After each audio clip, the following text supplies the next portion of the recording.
Hi, Jake. Morning, Scott. Hey, it's great to see you again. Yeah, great to be here. I guess I'll dive right in with a question, and I'd love to ask about an article I saw the other day.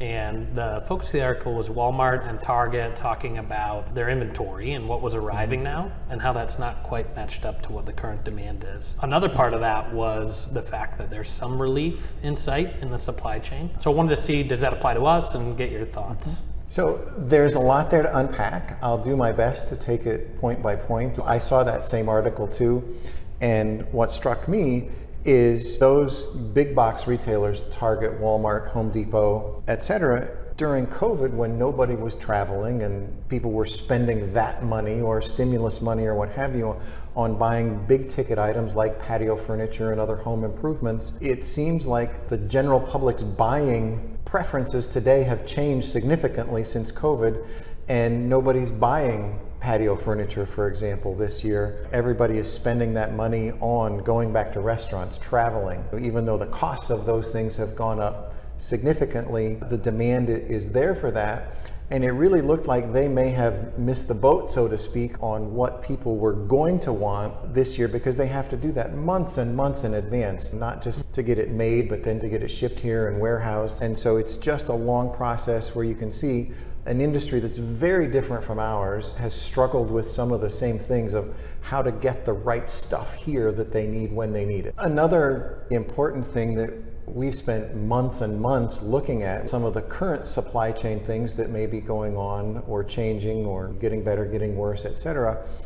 And in looking, some of the port congestion in California has drastically reduced. Now, they did late last year change the rules, so it's not just the number of ships that are anchored immediately offshore, but any ship that left and is steaming slower and is going to be here later than its anticipated original arrival date is now counted. But that number is still way down from when it was over 100 at its peak. Right. And that number is now down in the teens. An interesting thing though, I don't know if it is just some people concerned about the potential strike of the dock workers and longshoremen on the West Coast in a couple of weeks. I saw that off ports like Houston and Savannah, Georgia, and New York, there are more ships offshore in each of those locations than there are today in California. So now I did just see an article a couple of hours ago this morning that says both sides in the labor issue in California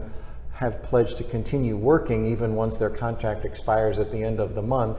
And we've been through that before too, and that may hold true, it may fall apart. So that's a wait and see if there is any kind of a labor issue that closes the ports. And it's not just California, it's all up and down the West Coast. I think it's something like 30 ports have a common union structure that their contract expires in a couple of weeks. And I think people are preparing for that. I think other things, though, that I saw too, say over the last 10 days, there have been an average of only 5 or 6 inbound ships to the combined ports of Los Angeles and Long Beach. Whether that's related to some of the things we talked about with the big box retailers and having excess inventory or not purchasing things. There's some that say it's still a fallout of the extended lockdowns they had in China. And there's somebody that I have started following where he reports what's happening in that Asian coastal and seaport world, and said there's really only a couple of ships a day now leaving headed this direction. His comment was, we will see an extended period of not necessarily less than normal activity, but less than the typical congestion we've seen in the last year here in the US. I don't know what that may impact. It seems like there is something new popping up every day that is throwing a wrench into somebody's supply chain. Another thing that we haven't touched on is once things get to the port, primarily they're loaded on either trucks or trains. Trucks still handle the bulk of that cargo. And with diesel fuel at between $5 and $6 a gallon, that has a severe impact on the whole trucking industry while they're fighting their own labor shortage issues. One of the things I saw just yesterday now, there's the potential for a significant shortage in the diesel exhaust fluid additive that newer diesel trucks have to use for the environmental issues. and it may not be available later in the summer. And so whether that's just one of those, I don't know, gloom and doom or the sky is falling stories and it doesn't come to fruition, again, we'll just have to see. The unique thing to me is you can't stop watching for even a day or two and something new happens that affects somebody. Right. So maybe a little relief in one place, but another problem pops up in another. Although I do think long term, the outlook is positive, assuming that everything else in the economy stays held together, and at least for us, the work available continues to be robust as we look to the future.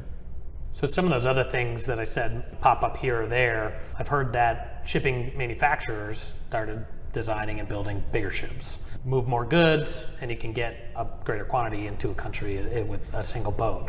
I think it's been interesting to think about the fact that a lot of these ports can't even handle those ships, and they're going to start coming online. So they'll have limited option as to where they could go. Maybe that exacerbates backups, but what are some of the other items specific to ports that might be really a problem going forward? I think there are a couple. One, that trend of the shipping companies building bigger and bigger ships has been a trend for at least 5 years, where the average size of that ship has doubled in that amount of time.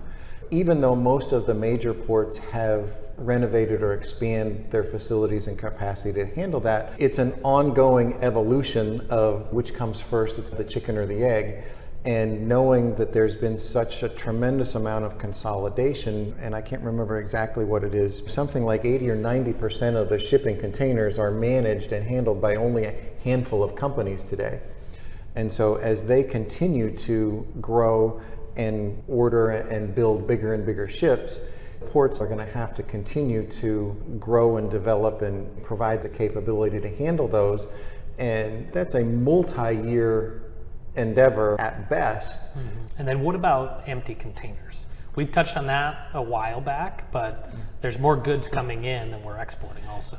Yeah, I think there is an unfortunate reality there. Really, for every 3 shipping containers that come from overseas full of goods, only 1 goes back somewhere else full. The other 2 go back empty. And so when prices for renting that space or procuring that container for a trip really skyrocketed during COVID, and it has come down somewhat, maybe 20-25%, maybe even a little bit more by now. Since that time, the congestion in the ports, where the shipping companies didn't want to let their ships sit there while they loaded more empty containers on it, they just wanted the full containers and then leave. And a number of ports were putting limitations or restrictions on how many empty containers they would allow in for that eventual departure on a ship to go back somewhere else to be filled up. So that's not a process that's in equilibrium. I've heard that it's throwing some new wrenches in that part of the supply chain, that empty containers are stacking up in places here in the US that are really needed somewhere else to be filled up to come back again. So there's still some problems in the supply chain. I think the other thing on everybody's mind is the economy at large. Maybe we can dig into interest rates, inflation, and get some of your updates on that front.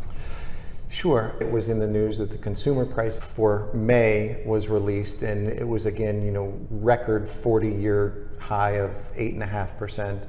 Just this morning, the producer price index, which there are a number of those, and we follow some that are more closely related to construction than just the overall, although the overall came out on the producer price index for 12 months ending May 31st, was 10.8%.